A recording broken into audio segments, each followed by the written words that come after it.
Welcome back to the In Raw Life podcast. This month on the podcast, we are leaking 4 of our exclusive trainings that you can only find if you are a member of our Facebook group, Work-Life Balance for Empowered Unstoppable Women. These 4 trainings are huge time savers and so short so that you can get the information and take action quickly. Enjoy.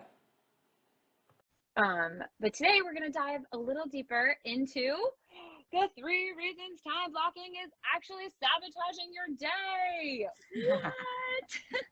What? If you've ever time blocked before, I'm sure that you have experienced like the range of emotions that comes with it, which is like, oh, I've done it. Look at this beautiful schedule I've mapped out. Woohoo, it's going to be awesome. And then you go and you do it, and then you're like, oh, it's not happening. What am I done with my life? And then you're like, oh, I don't know how to schedule. I don't know how to manage my time. I don't know how to do any of this. And then you either give up because you're like, I don't have this, or you scratch it and start all over, which is overwhelming, or even worse, you just stick with it, which sucks because then you're stuck in this like thing that isn't working for you, and you're stuck defeated, you're stuck overwhelmed. And so we want to get rid of that. And that's what we're going to do today. Yeah. So what time blocking is, for those of you who have never heard of it, or even if you don't quite, like you've tried it, but you're not quite sure what it is, it's a time management method that asks you to divide your day into blocks of time. So like sectioning it out, and each block is dedicated to accomplishing a specific task. It can be like a tiny block, it can be a big block, whatever it is. But it's not working for you because reason number 1, you're probably not being specific enough with your blocks. So you're probably like, ooh, here's my morning block of time from 8 a.m. to 10:30 a.m. I'm going to do the laundry. I'm also going to walk the dog. I'm also going to work out and feed people breakfast and read some emails. That's great. It sounds like things that you need to be getting done early in the day, but it's not actually being intentional and specifically blocking those blocks of time for, hey, this is what I need to do in this time, and allotting the time to it, and then letting everything else go. Like, that's the point of it. So it's not just sectioning your day out and like, you know, saying this is what I do in the morning, this is what I do in the afternoon, this is what I do at night. It's actually being really, really intentional so that you're not cramming those boxes full. And then all of a sudden you're like, oh no, I didn't do all these things in my box. Now I have to move into the next box and I'm still doing these things. And then everything gets pushed back, or left out, and nothing that you really wanted to accomplish got accomplished. So it's not a great feeling. Speaking of overbooking your box, that brings me perfectly to reason number 2, which is you're overbooking your block.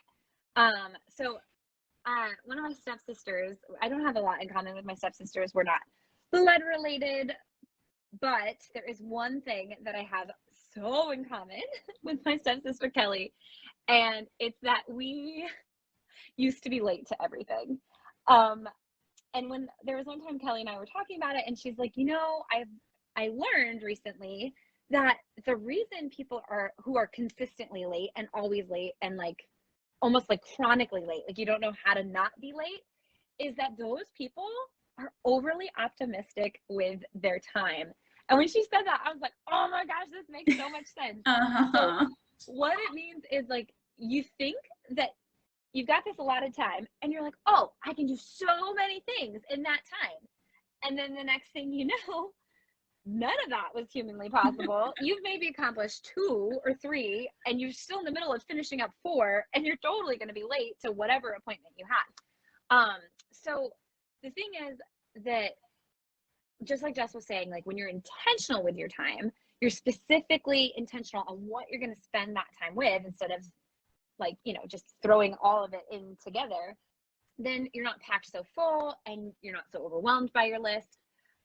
And you kind of can feel out what is actually humanly possible. And I'll give you an example. Today, my dad's in town visiting, and he just took my boys to the park, and I was like, ugh, I've got to go live at 10, but that's fine. I've got 40 minutes. I can eat some breakfast and then I'll get ready. And then as soon as I'm done doing that, I went to go like put my dish in the sink. I'm like, oh my gosh, look at all these dirty dishes. So naturally I start to wash the dishes, and then ping, I'm like, oh, I'm not being intentional. I'm losing time. I'm not going to be ready on time if I don't get my butt upstairs. So if like being intentional with your time doesn't mean you're magically cured of being optimistic with your time. It just means that you recognize when you're putting too much on your plate. You recognize, oh, hold on, I'm overbooking, or oh, hold on, I'm putting dishes in a time block that's for getting ready. I better not do that right now. Yeah. And then part of that all is reason number 3, which is you're not actually respecting your time and how long it might take to do things. Like making breakfast and eating breakfast and doing the dishes, you might think to yourself, oh, that'll take 10 minutes tops from starting to make my breakfast to finishing all the dishes in the sink. And then all of a sudden it's 15 minutes later instead, and you're like taking up time from something else that you wanted to be spending time on. Or a better example is you have this big work project and you say, okay, this is my hour and a half where I am like nose to the grindstone, paying attention to this project, and I'm going to get things done and check things off. And you're doing great. You're like in flow, things are happening. And all of a sudden, maybe your timer goes off like 90 minutes later, and you're like, oh, it's fine. I'm good with this. I want to keep working on this. That's not working when it comes to time blocking, because the whole idea is respecting your time, understanding, okay, this is how much time I've allotted. And then when you realize maybe this thing that I've allotted time to actually takes more time, you know that for next time, instead of, dipping into the time for the rest of your day. So that's why time blocking just doesn't work for me personally. And we don't time block at In Raw Life. We, like we've said, use time intentionally instead. We make sure that we're using our time and spending our time intentionally. So we don't want you to feel defeated that you can't finish anything. We don't want you to like enter paralysis where you're like, oh my gosh, because I have all these things and I don't have enough time, all of a sudden it's the end of the day, you're just like, oh, I'm not going to do anything at all. And I'm going to scroll Instagram, because believe me, we've all been there. But it's okay. Like we know how to be intentional with our time and how to spend it intentionally, and learn how to craft our time without necessary blocks, so that you are spending the time on what you want to be doing and respecting yourself. Yeah, that's exactly what it is. Because like by being intentional with your time, you're not setting the bar too high or setting the bar too low. And like I said, like even we still run into trials. I guess I should say I, not just. She's We all do. But and like even when you're first starting out, you're gonna have to experience a couple of trial runs with it, because you're not going to be able to like jump in and be like, okay, I'm going to intentionally spend my day, just like Jess was talking about. Like maybe you think breakfast is only going to take 10 minutes and it ends up taking 15. That's okay. Then you adjust tomorrow. So take a few days to figure out how long it takes you to do things and how you can spend your time more intentionally, and see what works best for your schedule so that you can be intentional and efficient. And here's a really exciting thing. Like when you figure out how to actually intentionally set up your day in that sweet spot of like just the right amount of things where you're not overbooked, but you're not underbooked, then you get to check everything off your plate and feel good about it. And it just like at the end of the day, you feel wildly accomplished, because when you look at your list, instead of having it packed full of 10 to 20 things that you thought you could get done that day, you have a list full of like 5 to 7 things, and you checked them all off, and you're like, look at me, girl, I did that. And it feels so freaking good. Mm-hmm. And then you actually even see that you have white space time, that magical unicorn space in your day where you get to do whatever you want, including nothing.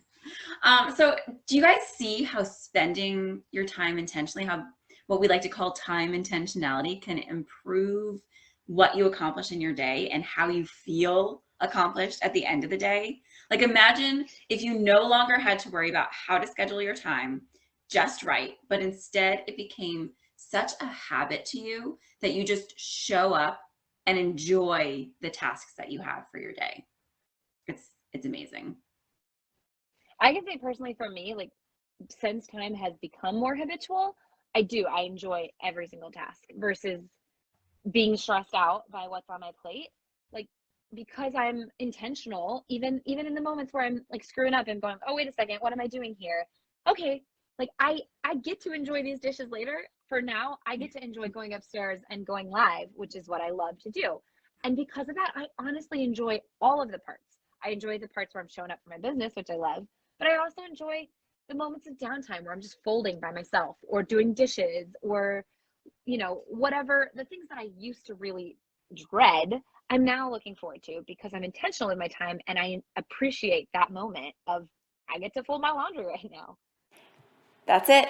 Thanks for joining us this week. Again, you can find us on Facebook, Work-Life Balance for Empowered Unstoppable Women. And if you would like to join because you would like to be that person, or you would like to be surrounded by those people, or you are one of those people, make sure that you click the link in the notes and you can join us there every single week for new training.